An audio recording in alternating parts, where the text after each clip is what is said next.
Masigasig ka sa ehersisyo, gumaan na ang tuhod mo. Ano na ngayon? At dito mismo sa puntong ito, maraming tao ang gumagawa ng pinakamalaking pagkakamali. Tumitigil sila sa paggawa ng kanilang mga ehersisyo. Kaya ito na ang perpektong oras para gawing regular ang iyong routine. Sa video na ito, ipapakita ko kung paano gawin ang mahalagang hakbang at bumuo ng simple pero epektibong routine. Bakit mahalagang magpatuloy sa ehersisyo? Madalas iniisip ng iba na kapag nawala na ang sakit, hindi na ito kailangan. Pero ang nagawa mo lang ay naipasok mo ang pagre-relax sa iyong katawan. Nabawasan mo lang ang tensyon na dati ay masyadong mataas. Kaya ngayon ay komportable na ulit ang katawan mo. Ngayon, magpapatuloy na ulit ang araw-araw mong buhay at sa araw-araw, mauulit lang ulit ang mga nangyari noon. Dahil sa paraan ng iyong pagkilos at madalas kang nakaupo, hindi nababalanse kaya tumataas ang tensyon. At bilang isang matematikal na formula, bilang isang pangunahing batas, masasabi mong babalik ulit ang mga sakit.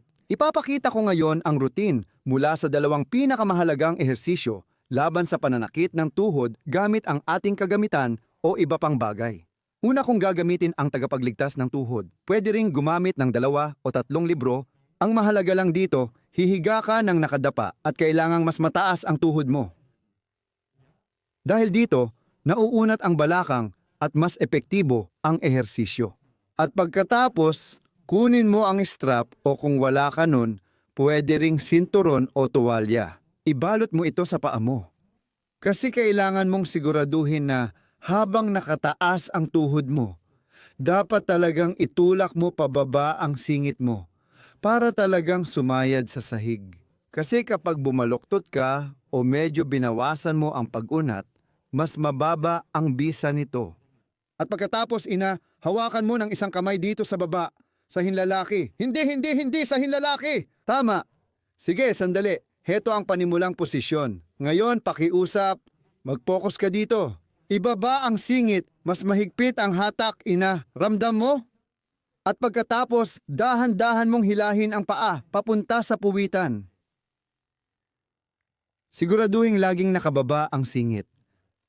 Mapapansin mo ito kapag medyo humina ang intensity ng pag-unat, agad mong isipin ulit ang singit, agad ibaba ulit para makuha mo ang buong benepisyo ng ehersisyong ito.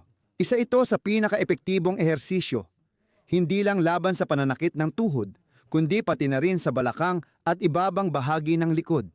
Kaya, napakaraming benepisyo ang makukuha mo rito. Hilahin mo lang ng hilahin. Hilahin mo hanggang sa maramdaman mo ang kirot sa hita o tuhod na kaya mo pang tiisin at komportable pa rin. Dapat positibo pa rin ang nararamdaman mong tindi. Pagkatapos mag-unat, magsisimula tayo ng lakas na ehersisyo para palakasin ang mga kalamnan. Lalo na mahalaga ito sa mga kalamnan ng binti para matulungan kang maging matatag. Kapag nakatayo, naglalakad o umaakyat ng hagdan, subukan mong iunat pero bago iyon, itulak muna pababa ang singit. At pagkatapos, iunat mo ng buong lakas, iunat ng buong lakas, ng buong lakas, ng buong lakas. Mas malakas, mas maganda. Pakawalan mo ulit at hilahin mo ngayon ang paa mo papalapit sa puwitan at panatilihin mong nakababa ang singit. At ulitin, gusto mong iunat ulit ang binti mo. Gusto mong iunat, gusto mong iunat, gusto mong iunat. Ngayon, ang kalamnan na iniinat ay talagang pinapalakas din. Magpapakawala ka ng tensyon at lalo mo pa itong hihilahin papalapit. At pangatlong beses pa, ibaba ang singit. Ngayon iunat ulit ang binti. Talagang iunat mo, mag-relax at hilahin pa ulit papalapit. Sige, bitawan mo ang strap pero huwag gagalawin ang paa mo, hawakan mo uli tapos hilahin. At ibaba mo ang singit, ibaba ang singit, hilahin. Ibaba ang singit, hilahin. Sa aktibidad na ito, natututo ang tuhod kung aling kalamnan ang dapat mag-contract o mag-relax para mas mapabuti ang galaw ng kasukasuan. Hilahin pa ng mas malakas. Dahan-dahan kang bumalik. At sa pangalawang ehersisyo, gagamitin ulit natin ang tagapagligtas ng tuhod. Kung wala ka nun, maglagay ng 2 libro sa ilalim para tama ang gulo at mas mataas ang harap ng paa kaysa sakong. Pumwesto ka na o umakyat sa tagapagligtas ng tuhod. Iunat ang binti at tumayo ng tuwid. Mahalaga ito. Gawin natin. Ilapit ang upuan sa harap para may espasyo. Opo. Ngayon, may 2 tornilyo tayo para sa 2 pag-unat. Tornilyo 1. Iusog mo ang balakang mo paabante. At saan mo nararamdaman ang hatak? Nahahatak ito sa binti, sa bahaging ito. Tornilyo numero 2. Bumaba ka pa at panatilihing tuwid ang tuhod mo. Mapapansin mo, umaabot na hanggang likod ng tuhod. Tama ba? Para mas mapalakas ang pag-unat sa binti, ilapit paabante ang balakang. At para mas mapalakas pa ang pag-unat sa likod ng tuhod, ilalapit mo pa lalo sa pagyuko ng balakang. At pareho mong gagawin yan. Oo, pareho mong lalaliman hanggang sa kaya mo pa itong tiisin. Ibig sabihin, dapat mo pang kayanin ang sakit na nararamdaman sa itaas ng binti at likod ng tuhod. At dahil dito, bukod sa binti, kasama na rin ang mga muscle na nagbebend ng binti, kaya mas nababawasan ang bigat sa tuhod. Sige, at ngayon magsisimula na tayo sa lakas na ehersisyo. Ngayon, itulak mo gamit ang harap ng paa mo ng pinakamalakas laban sa knee reter. Talagang idiin mo ng malakas. Pagkatapos ay mag-relax, itulak pa ang balakang mo pasulong at bumaba pa ng kaunti dito. Oo, nararamdaman mo naman na kaya mong abutin ang hangganan mo. At ulitin natin, ang paa, ang harap ng paa ay itinutulak laban sa knee reter. Mananatiling tuwid ang tuhod. Pinapaluwag mo. At lalapit ka pa ng kaunti. Oo, igalaw mo ang upuan ng ganoon para makakapit ka ng maayos. At yumuko ka pa ng kaunti. Sige. At ulitin natin, itulak mo laban sa pangsuportang tuhod. Talagang madiin, talagang madiin.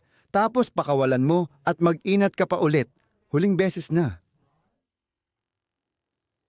Ngayon, lumabas ka at iunat ang kaliwang paa sa harap. Itaas mo ang paa mo at yumuko pababa sa harap. At ibaba mo ang paa mo hanggat kaya mo. Oo, panatilihing nakaunat, ulitin, pero huwag hilahin. Ang aktibong pag-unat ay nangangahulugang gamit ang sariling lakas ng katawan para bumaba. Itaas ang paa at ang katawan ay bababa. At kaunti pa, at kaunti pa, at kaunti pa. At dahan-dahang bumalik pataas. At naging matindi ba iyon? Kukunin natin ang Medirole gamit ang palalim sa gitna. Kung wala ka nito, pwedeng ibang rolyo o plastic na bote ang gamitin. Dapat puno ito ng tubig para may kaunting resistensya at ilalagay mo ito sa ilalim ng litid ng sakong. At ngayon, dito na ito nakasalalay. Iro-roll natin mula dito hanggang lampas tuhod, buong binti pati likod ng tuhod at konti pa. Gamitin ang pinakamabigat at gawin ito ng dahan-dahan. Ipatong mo pa ang paa mo dyan para mas mabigat. Ngayon, igulong mo lang palagi paabante at bigyan ng bigat para tuloy-tuloy ang paggulong. At sa ginagawa natin, tinatanggal natin mula sa pasya ang likido na may mga dumi. At sa likod ng paggulong, pwedeng pumasok ang tubig na may bagong sustansya. Bukod pa dyan, ina-activate din natin ang mga reseptor na tumutulong sa pag-relax ng binti. Lahat ng iyan ay nangyayari ngayon. At habang mas madiin ang iyong pagdiin at mas mabagal kang gumulong, mas malaki ang epekto. Lagi tayong sumusunod sa agos ng pagbalik ng dugo. Oo, pwedeng mas mabilis. Sandali lang titigil, tapos diretso na. Opo. At kaunti pa. Kapag napalapit ka sa likod ng tuhod, siguraduhin mong hindi ito biglang masyadong sensitibo. Maghanda ka na maaaring tumaas ng kaunti ang pagiging sensitibo. Kung ganon, bawasan mo ng kaunti ang... Bawasan mo! Diyan lang tayo. Bawasan mo ng kaunti ang presyon. Pagkatapos, ituloy pero hinaan ang presyon. At lumampas ka pa ng kaunti. Sa likod ng tuhod. Sa likod ng hita na kalamnan.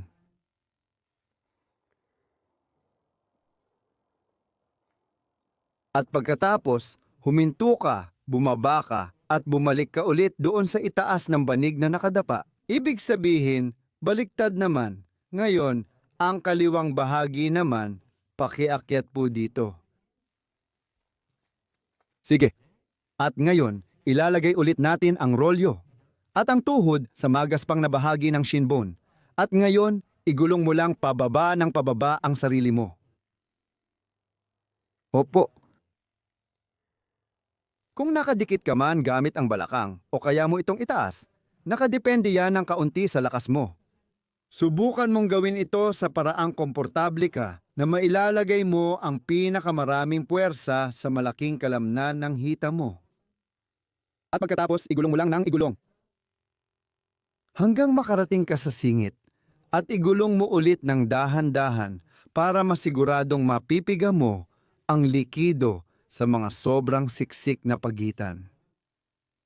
Kapag mas mataas ang presyon at mas mabagal, mas mapipiga ang fascia sponge at mas makakasipsip ulit ito sa likod.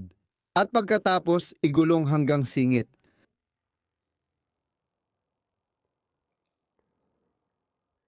At doon mo pwedeng ihinto. At nagawa natin.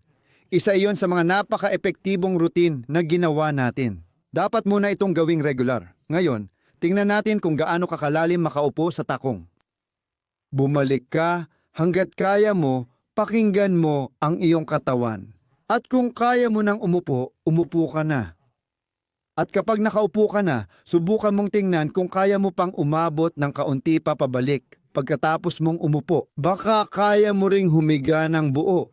Pero kung hindi mo pa kaya ngayon, ayos lang iyon. Karaniwang mararanasan mong mawala ang sakit kapag kaya mong umupo ng komportable sa Fersen seats ng 2 minuto nang walang discomfort o negatibong nararamdaman.